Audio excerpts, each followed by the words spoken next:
So in general, my research is focused on kind of ethics of war and how different technologies of war impact the way we think about ethics and the way we fight wars. And so I was driven by this kind of initial puzzle when I first started my PhD research, which is a quote by General Michael Hayden, the former NSA director: "We kill people based on metadata," right? So I see this and I think, what's going on here?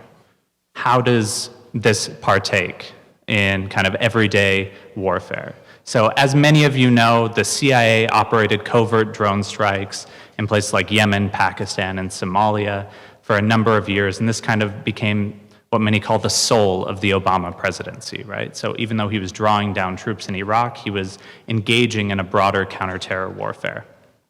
And so the metadata aspect really interests me because in general, the way we think about ethics of war is when you're a soldier, you're a combatant, you have a right to kill other combatants, but then you also take on a risk of being killed as well. That's what we do as soldiers, and that's what you do in order to protect civilian life. So I was wondering how they do it. And luckily, there are some leaked NSA PowerPoint slides of how they go about targeting individuals in these tribal areas of Yemen and Pakistan. And what's interesting about this is essentially the NSA teamed up with the CIA and they'd fly drones over the tribal areas of Pakistan and they'd gather up metadata from your cell phones, right? So they'd take on all this data from your cell phone, where you're traveling, who you're traveling with, who you're calling, do you power down your phone frequently, who are you calling, kind of all these different elements. And then they'd pump it through a machine learning algorithm to determine your probability of terroristness, right? So even though it was called this targeted killing campaign, what really fascinated me about it is that we didn't actually know who we were targeting.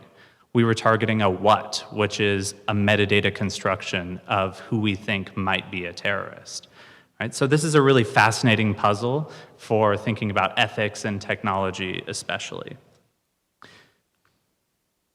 And so just to give you a little background and statistics of what the US drone program has done. So we've had about 6,700 confirmed strikes. 430 took place in Pakistan, 329 in Yemen, 139 in Somalia, and then the vast majority have taken place in Afghanistan since 2015. So technically in 2015, we switched our mission there. It was no longer technically Operation Enduring Freedom, so that's when statistics kind of started being taken there. And I have graphs at the end if you want to see those, so you can kind of see the breakdown of which president struck the most in which places. But in general, you have about 8,000 to 12,000 killed, right? These are very difficult areas to determine data accurately and count civilian casualties, right? Not a lot of people can enter there, and there's a lot of contradictory information. And so the Bureau of Investigative Journalism is the source that most academics use because they give us a wide range and kind of the best methodology for counting both civilians and potential combatants killed. And as you'll see, civilian casualties, some might say are quite low. It's roughly about 10%. But the interesting thing about drones is that the appeal to drones and the reason why even President Obama said that we use drones is that technology is so precise, right? There's all these appeals to precision, appeals to the superior technology that we use to kill, right? But the idea is that if we have such precise technology, then why are we still having this number of civilian casualties?